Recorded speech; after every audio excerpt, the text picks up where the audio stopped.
Eli Sugigi relakan anaknya diadopsi pedagang sayur, kini sudah S2.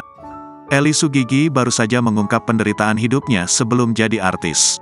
Dari pengakuan Eli Sugigi, dirinya pernah ingin jadi TKW, menjual ginjal dan terpaksa relakan anaknya ikut ke pedagang sayur. Keputusan Eli Sugigi yang harus melepaskan anaknya demi masa depan buah hatinya. Pengakuan mengejutkan dari Eli Sugigi pernah menjual anak kandungnya sendiri. Eli Sugigi tega menjual anak kandungnya kepada seorang pedagang sayur yang ia kenal. Hal tersebut ia lakukan lantaran tak sanggup untuk membeli keperluan anak yang menumpuk. Alasan Eli Sugigi menjual anaknya karena ia tak mau mengorbankan masa depan sang anak. Kemudian Eli Sugigi ternyata hampir menjual ginjalnya juga.